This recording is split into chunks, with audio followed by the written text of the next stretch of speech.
Kaya makakarma ka, huwag ka mag-alala, magkakakancer ka na. Walang iba, mga kahombre ko, syempre, kundi si Norman. Manusin, palakpakan sa ulo ang putang inang yan. Oh, enjoy nyo na. Siya, ha? Ito yung bad trip. Let's play with our toy. Yay! Say, Panoy! Hinahanap niyo ba ako sa Facebook? Ito na ang bagong Facebook ko, mga kahombre ko. Follow niyo ako. Sa ating nakaraang video, mga kahombre ko, tinalakay natin ang pagbalita ni Gusgusin tungkol sa pagka-aresto kay Susan Yance, mga kahombre ko. So I'm just fixation lang kung ipahiya niyo ako sa buong Pilipinas. Grabe, para akong pumatay. Yung sinasabi niyo marami ko inis naman, 2020 pa lang, ang dami na nagsasabi niya, wala naman nagkatotoo, kahit isa. Tapos papahiyain niyo ako, national TV, yung ganito.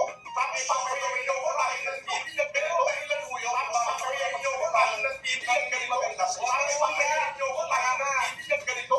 Tapos papahiyain niyo ako, national TV, yung ganito. Pero just situation lang, pinahiya niyo ako buong Pilipinas na ganito. Tapos papahiyain niyo ako, national TV, yung ganito. Ang taong kaparehas niya lang, exactly the same. Sasampalin ko silang parehas. Exactly the same. Bakit? Si Kulaong wanted sa human trafficking case niya. Then, lumabas sa SOCMED. Nahuli. Si Susan Yance, sentensyado na daw po sa falsification of public documents. Nag-SOCMED. Nahuli. So, walang pinagkaiba. Parehas na parehas.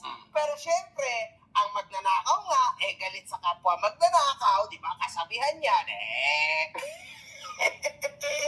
Grabe yun, mga kahombre ko. At tayo ho yung umabot na dito sa post-kulong ni Kulaong, mga kahombre ko, no? Pang 14 content na ho ito, mga kahombre ko, tungkol dito kay Norman Gusgusin at ayon sa mga kupal na intellectual sa internet. Ito daw ay gatas, nagatas, nagatas, nagatas, nagatas, nagatas, nagatas, nagatas, nagatas,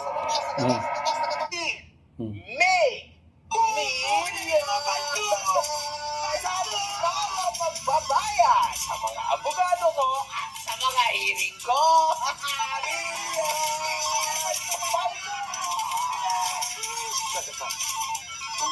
Sinabi ni Gusgusin na hindi pa raw niya nakikita ng personal si Jam. Sabi ni Cadaver Norms, tingin mo may plano manggancho si Jam? Sino ba yan? Di ko kilala yan eh. Pero yung sinasabi mo, kuya nyo nanloko doon sa Kaylen Marquez. Malamang. Wala akong kinalaman dyan. At wala akong pakialam dyan. Hindi ko pa nakikita yan. Nag-claim na kapatid ko daw. Pero personally, hindi ko pa nakita ng personal yan.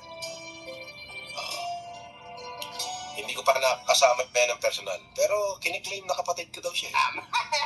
Waradyo, ang galing talaga. Puro kasinungalingan din na nang sinasabi niya. Wala namang katotohanan. Maniniwala pa kayo dyan. Isipin niyo ito, mga kahombre ko. Umpisang banat pa lang, katarantaduhan na agad. Ayan ang gusto ko kay Norman, mga kahombre ko. Pero, Disclaimer lang, hindi ko yan nakakasama. Hindi ko nakikita pa yan ng personal. Wala nga kami litrato na magkasama kami niyan. Hindi ko yan kilala. Yan ang totoo. Madalas ko lang marinig, madalas kong makita yun, dumadaan sa newsfeed ko yan. Sinasabi niya na kapatid ko daw siya. At baka nga, sinasabi niya na kapatid ko daw siya. At baka nga. ano? Isipin niyo yun, mga kahombre ko. Anong baka nga? Hindi kayo nagkikita ng personal? Anong pinagkakanan si Kulaong? Talaga, puro katarantaduhan to, no? Ngayon, alam niyo, naiisip ko, gatasan si Kulaong. Pero bukas na. Mamaya pala, bali ano na ngayon no? Mamayang gabi, magla-live po tayo ng 4 members only. Mamayang gabi pa, bali bukas ng gabi. Kasi, ano pa naman mag-aalauna. Mamayang gabi. 4 members only tayo. Kasi, yung ating topic kasi ano to eh, hindi pa ito, kumbaga sa atin lang. Sa mga solid tropa pips lang natin ito ikukwento. Ngayon magla-live ako for members only. Pagkatapos kong i-live yun, ipa-private ko na. Basta i-share ko sa inyo lang yung ano, yung problemang kinakaharap ni Kulaong at matutuwa kayo. Bakit? Si Kulaong talaga ngayon, ano na lang to, yung huling ano na lang to, huling salto na lang to, huling ano niya na lang, huling mga bitaw-bitaw niya na lang. Pero ang totoo, hilahod na hilahod ngayon yan at talagang panic mode si Kulaong. Napakalaki po ng problema. Same sentence, una, itinanggi niya. Biglang, baka nga kapatid niya. Baka nga. Pero, hindi na ho natin kailangan yan. Tama na kung ipagdikit natin ang lumang picture ni Norman sa nung bata-bata pa siya.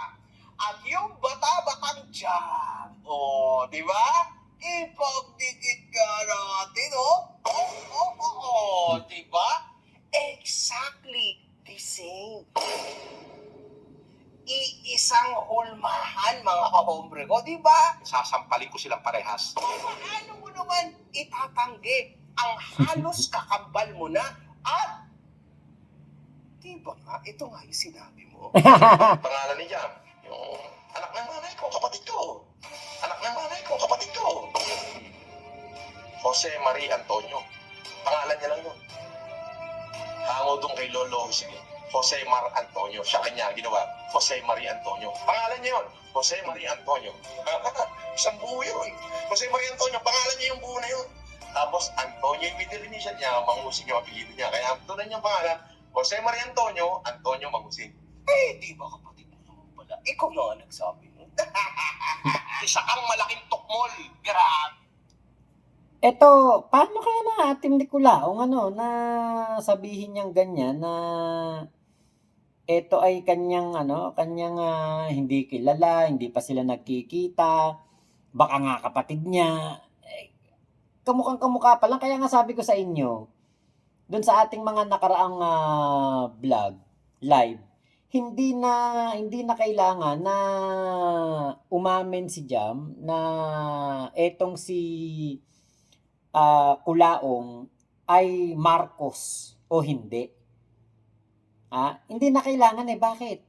Araw-araw nating nakikita si Jam, it reminds us na si Kulaong ay isang mangusin. Wala siyang dugong Marcos. Bakit? Walang ganong muka na Marcos. Actually, alam niyo naman, bias ako kay Jam. Nitong mga nakaraang araw, habang gumagawa ako ng thumbnail para sa live o sa vlog. Nabanggit ko pa kay Joy nabanggit ko, sabi ko kay Joy, yours, parang mas mas may itsura pa si Pastor Jam kaysa kay Kulaong. Kasi si Kulaong, kung makikita nyo, parang parang parang the missing link. Parang ganon. Yung sa mga Homo sapien, yung mga Homo erectus, para siyang the missing link.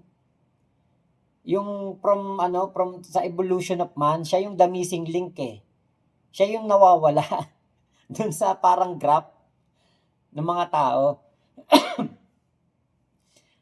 Kaya sabi ko, putya, kumakalait at kumakapagsalita, akala mo napaka-pogi. Pero, yun, sa evolution, tama Ate Michelle, sa evolution of man, mas may itsura pa talaga si Jam. Kung aanuhin mo lang yung itsura ngayon ni Jam, sa itsura ngayon ni Kulaong, si Jam kasi kahit papaano, presentable, maano siya, yung nakapolo, si Kulaong kahit damitan mo pa yan ng Fred Perrying, gawa mismo ni Fred Perry na damit. Wala, hindi mo, dugyot tignan. Hindi kasi nakontento si Kulaong sa kanyang pagmumuka, sa kanyang yung ilong ba niya, inano niya yung ilong niya kasi. Si Pastor Jam, kita mo, sabi nga ni Pastor Jam, siya kontento na kung ano ang ibigay sa kanya ng Diyos. Si Kulaong kasi hindi na kontento. Ay ate Neri Green, yung pong aking isisiwalat naman, mapapanood nyo rin yan. Makikita nyo rin kasi kapag po dumating ang makikita nyo rin yan kasi yan tawag dito, magkakaalaman din yan kasi ang palugit,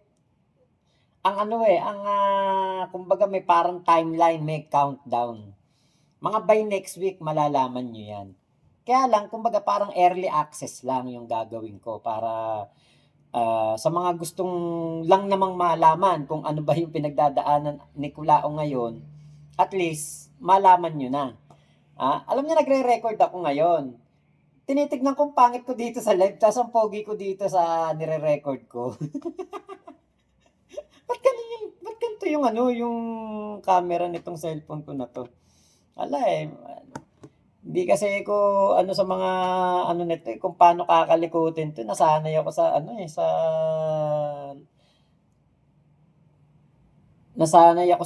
sa aking na yan, sa aking desktop. Doble cara ba? Ay, salamat Ate Minnie Wong Vlogs. Thank you po sa inyong pakulay. Aba, salamat po. Sa ilong na lang. Kamukhang kamukha ang mga mangusin malayo sa mga Marcos. Di natin malalaman kasi di pa tayo members. Ate Agnes, malalaman nyo rin yan by next week siguro malalaman nyo yan. Kasi yun po ang talagang tong week na to, ang laki ng problema ni Kulaong. Yung darating na next week, ay, sabi ko sa inyo, baka maging mas masaya pa to kaysa dun sa nangyari sa Parañaque na may banda. Mas masaya. Mas masaya, sabi ko sa inyo. Kaya ako na-excite.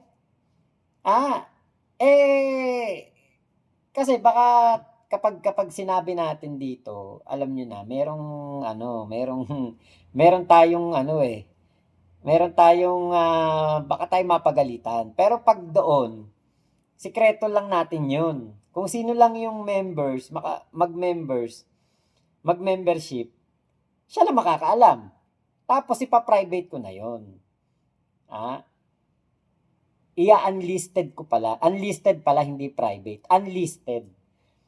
Para alam niyo 'yon, mapapanood niyo ulit. Tapos pwede nating i-public 'yon kung sakali. Kapag dumating na po yung araw na si Kulaong, pinoposasan ulit.